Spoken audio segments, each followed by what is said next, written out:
Los saludo nuevamente y siguiendo con el tema aparatos reproductores vamos a empezar a hablar del aparato reproductor masculino. El aparato reproductor masculino es un sistema de conductos que va a estar compuesto por los testículos, el epidídimo, ¿sí? El conducto deferente, que se va a continuar con el conducto eyaculador, para luego fusionarse el aparato reproductor con el aparato urinario con la uretra que van a compartir vías de salida. Acá vamos a tener la vejiga que forma parte del aparato urinario y para terminar la descripción de esta imagen vamos a tener el pene por delante. Esta sería la sínfisis del pubis y acá por detrás vamos a tener el recto.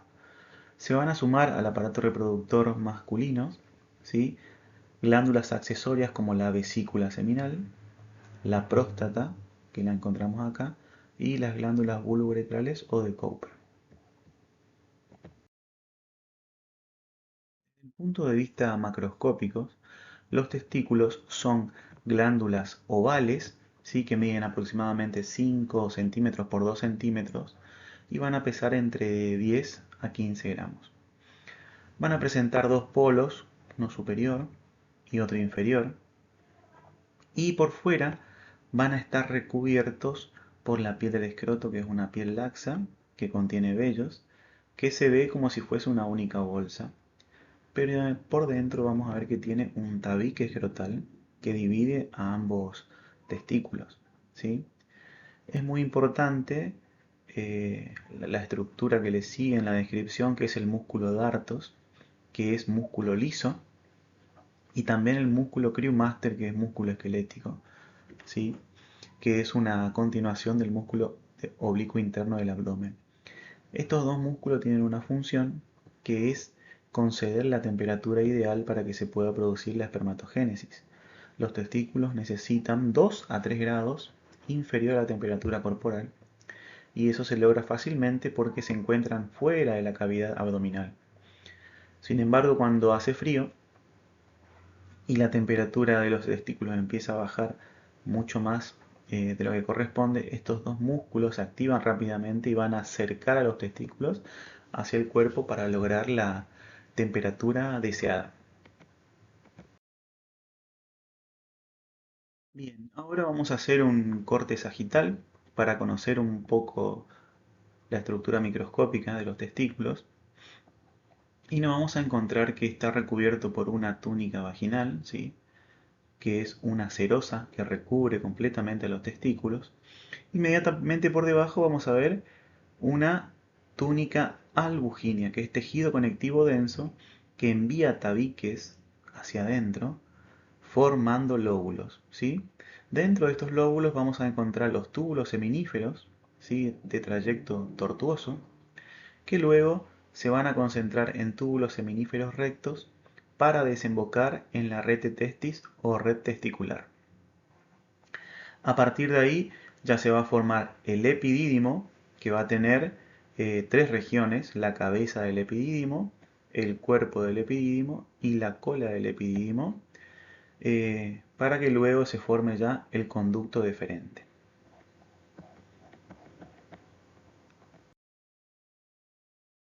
En esta nueva imagen volvemos a ver las mismas estructuras, ¿sí? Vamos a ver la túnica luginea que va a emitir estos tabiques que estamos viendo acá, ¿sí?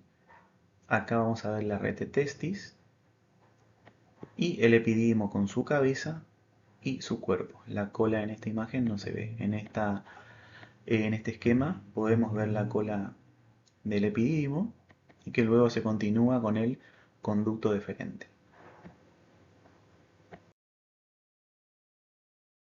Sí, vemos un corte histológico de testículo humano teñido con eh, hematoxilina de eosina. En un aumento de 40 por, vamos a poder ver la túnica albuginea que emite los tabiques, que son estos que son muy finitos en esta imagen, ¿sí?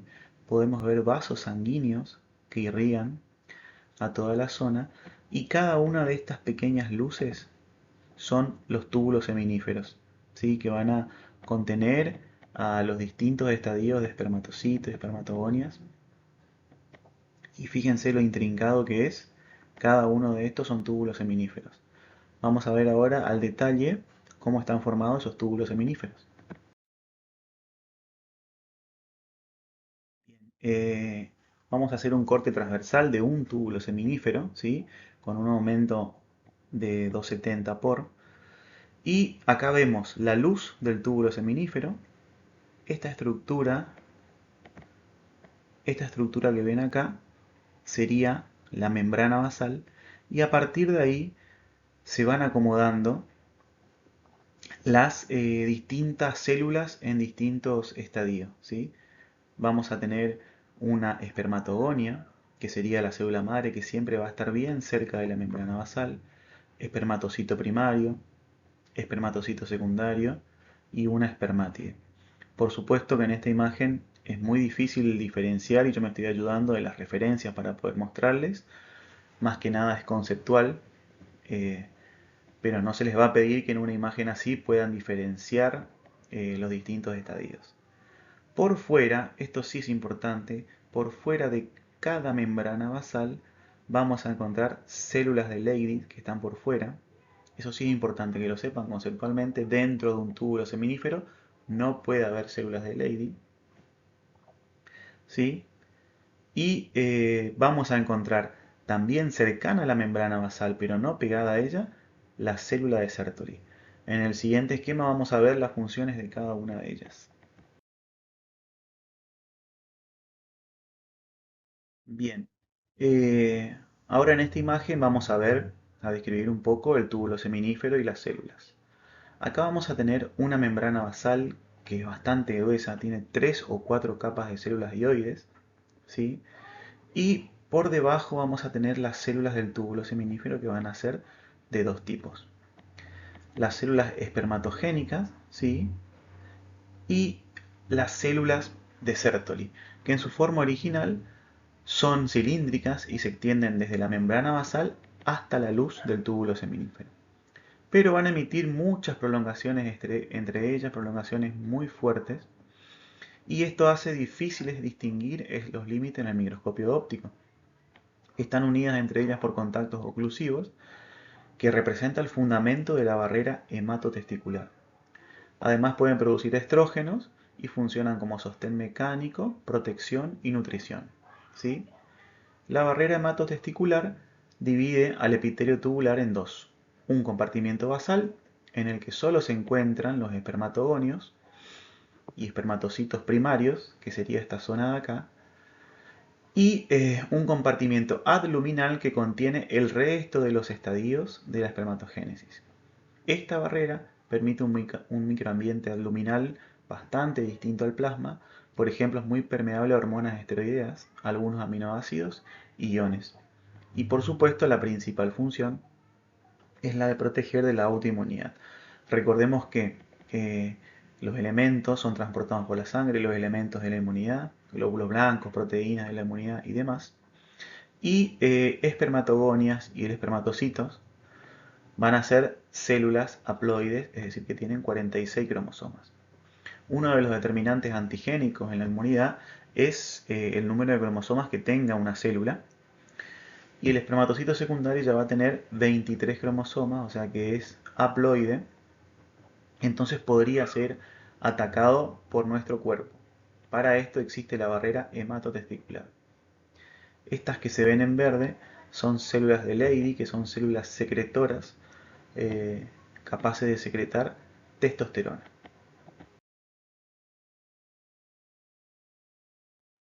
Bien, en esta imagen, en este esquema, lo que podemos ver es la espermatogénesis, ¿sí? Que es cómo se van diferenciando los distintos estadios hasta llegar a espermatozoides. Fíjense que en este esquema, por detrás vemos la membrana basal para que se vaya viendo más o menos en cada lugar están cada uno de los estadios. Se comienza con las espermatogonias, que son células madres pluripotenciales, ¿sí? Que todo el tiempo se están replicando. Son diploides, tienen 46 cromosomas y son de dos tipos. Las de tipo A, que todo el tiempo son células madres, y las de tipo B, que una vez que se diferencian a espermatocitos ya no pueden volver más a ser células madres. Entonces, una vez que pasa a espermatocito primario, que todavía sigue siendo 2N, es decir, con 46 cromosomas, se empieza a replicar. El espermatocito primario es el estadio que en un corte histológico hay mayor preponderancia, es decir, que eh, hay mayor probabilidad de encontrarlo, ¿sí? Luego se produce meiosis, que esto es importante que lo sepan, entre el espermatocito primario y el secundario se produce meiosis de tipo 1, donde se divide en dos células, pero ya son haploides, es decir, que tiene 23 cromosomas. Acá se produce meiosis de tipo 2 para formar cuatro células, que serían las espermátides, y cabe aclarar que el espermatocito secundario es el que menos probabilidad de encontrar tenemos en un corte histológico, ¿sí? ¿Por qué es esto? Porque tiene una vida media muy corta, entonces es muy difícil verlo en un corte histológico. Ante una pregunta de parcial que diga cuál de los dos estadios o indique cuál de los dos estadios hay mayor probabilidad de encontrar espermatocito primario o secundario, tienen que responder el primario porque es lo que mayormente se ve. Por último, ya en la zona abdominal, vamos a encontrar las espermátides, ¿sí? Que luego se van a diferenciar a espermatozoides. Y acá tenemos un término que es espermogénesis, que solamente es la diferenciación de espermátides a espermatozoides. La espermogénesis está dentro de la espermatogénesis, que es todo este proceso. Este espermatozoide, que lo vemos en esta imagen más grande, va a estar formado por una cabeza y una cola, ¿sí? La cola va a tener tres partes. La cabeza está formada por un núcleo muy electrodenso y tiene el acrosoma por delante, que tiene una enzima que se denomina acrosina, em, que esta enzima es muy importante para degradar la zona pelúcida en el momento de la fecundación. Va a tener eh, un cuello que es muy chico y una porción media, ¿sí? Que está formado por varios microtúbulos y tiene muchas mitocondrias que son necesarias para generar la energía necesaria para que el espermatozoide se pueda mover.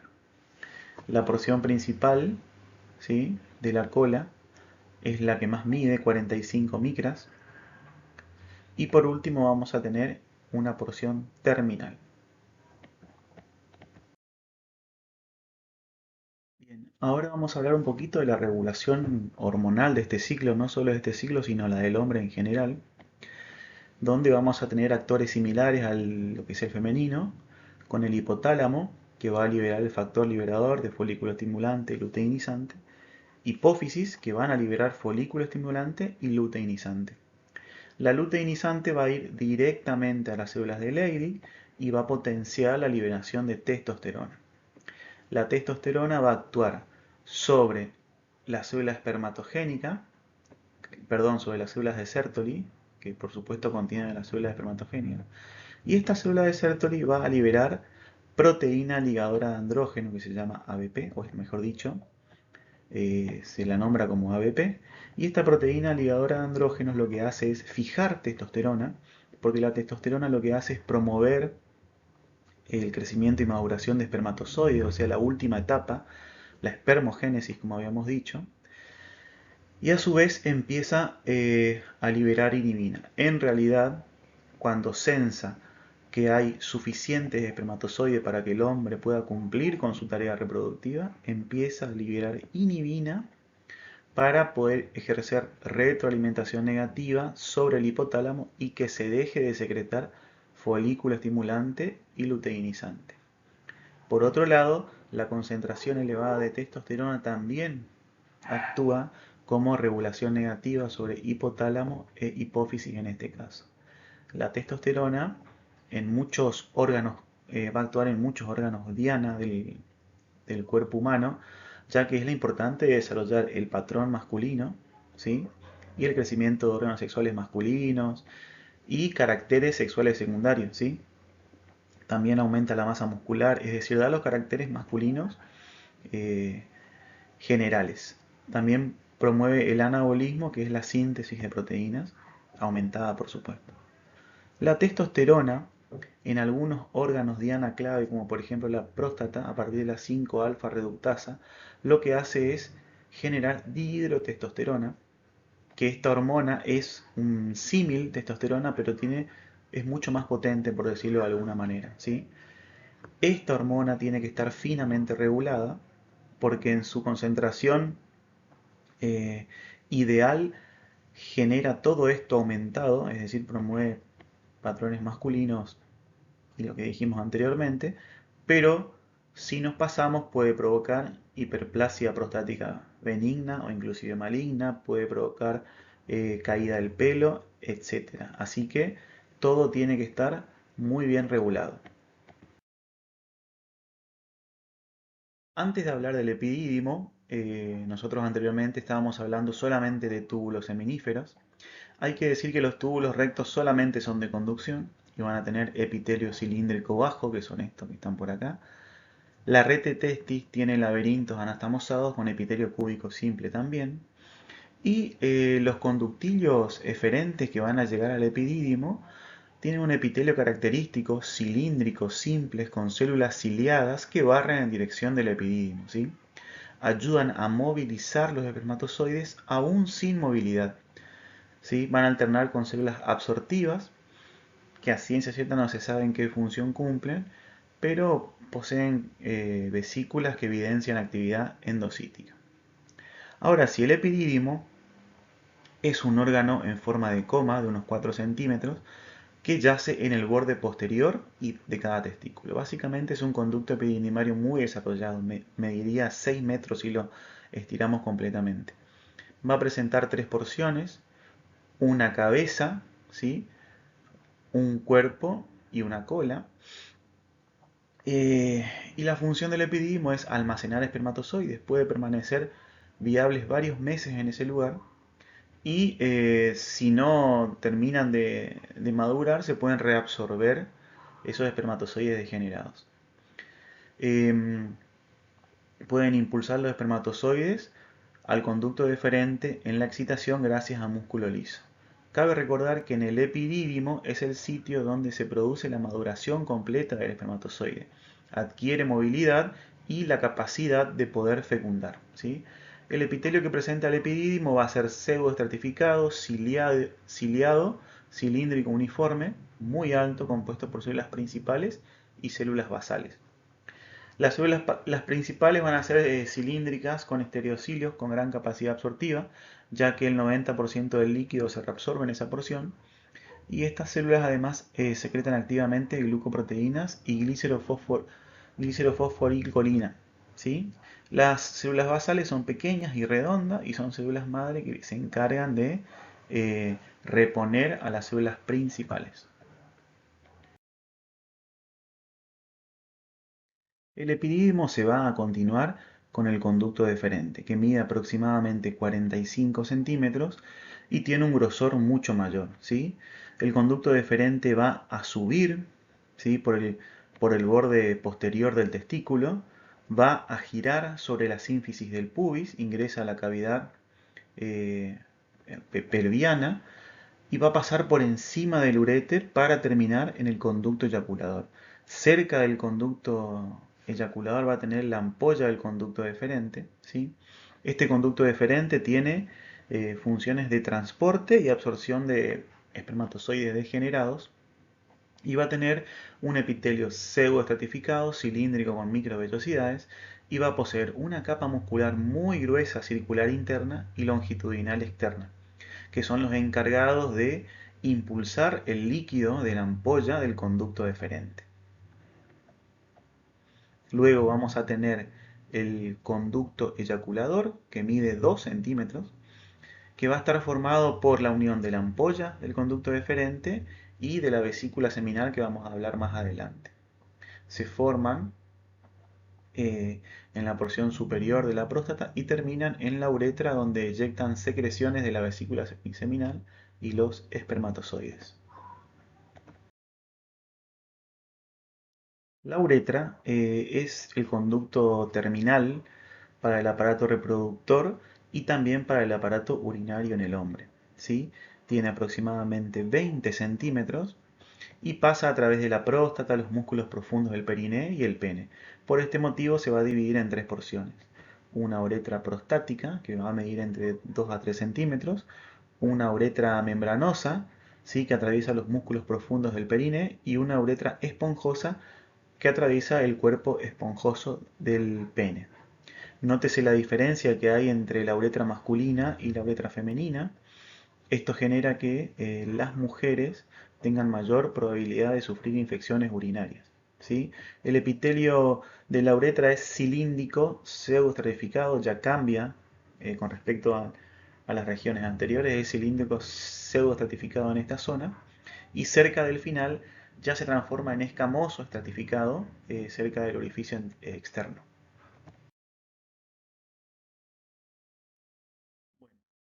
El pene se encuentra ubicado por debajo de la sínfisis del pubis y por encima del escroto. Es el órgano encargado de la copulación. Va a tener forma cilíndrica, mide 10 a 12 centímetros en estado de reposo, obviamente que va a aumentar su tamaño con la erección, y va a presentar una porción proximal que se denomina raíz, que está adherida mediante el ligamento suspensorio y el ligamento fundiforme, que en este esquema no se ven, y va a tener un cuerpo del pene que va a estar formado por cuerpos cavernosos, ¿sí? Y un cuerpo esponjoso. Este cuerpo esponjoso que discurre por todo el pene, a nivel del orificio uretral externo, se va a transformar en el glande del pene, ¿sí?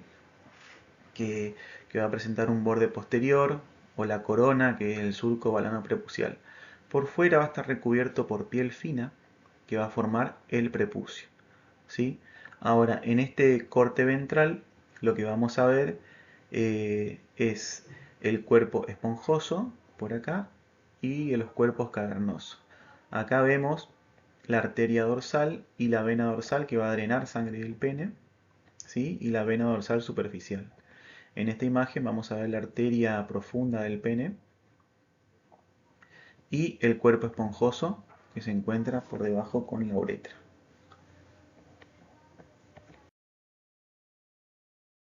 Vamos a hablar ahora de las glándulas sexuales accesorias, que también están incluidas dentro del aparato reproductor masculino, y vamos a comenzar con la próstata, que es una glándula tubulo-alveolar impar de tamaño similar a la pelota de golf, que mide 4 por 3 por 2 centímetros. Tiene más bien una forma piramidal, ¿sí?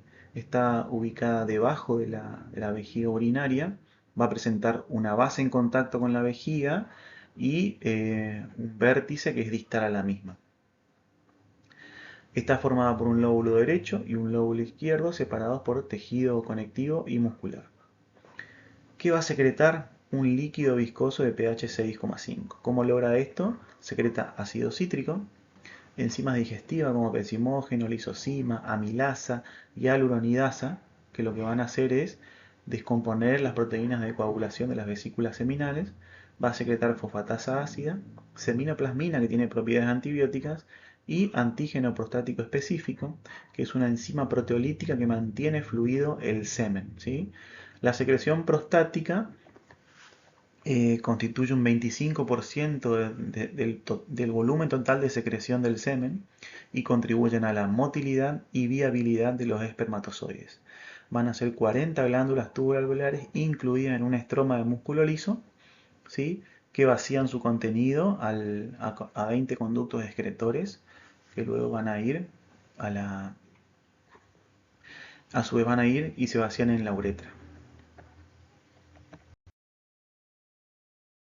Vamos a hablar ahora de las vesículas seminales, ¿sí? Que son un par de estructuras con forma de bolsa de unos 5 centímetros de largo que se van a encontrar posteriores a la vejiga y anteriores al recto. Cabe destacar que en esta imagen estamos viendo una vista posterior, ¿sí? Van a secretar un líquido alcalino que va a tener fructosa, que es muy importante porque a partir de ella se puede generar energía a través de producción de ATP, prostaglandinas y proteínas de la coagulación, y también se secretan flavinas. Así que son importantes las flavinas porque tienen una fluorescencia que pueden ser detectadas en el ámbito forense para detectar manchas de semen. Las vesículas seminales van a representar el 60% del volumen total del semen. Tienen epitelio pseudoestratificado cilíndrico. Ahora sí, para terminar, vamos a hablar de las glándulas bulbouretrales, que son dos glándulas o un par de glándulas muy pequeñas inmediatamente por debajo de la próstata, ¿sí? Y van a secretar mucus alcalino, van a ser glándulas tubulares, simples con epitelio cilíndrico. Y la función de las glándulas bulbouretrales es que ante la excitación van a provocar esta secreción para lubricar eh, sobre todo el extremo del pene para evitar espermatozoides muertos a la hora de la eyaculación. Es decir, que estas glándulas anticipan al coito y secretan el mucus alcalino antes de que se produzca el coito. Esto es todo lo que tiene que ver con esta clase, le agradezco su atención y nos vemos más adelante.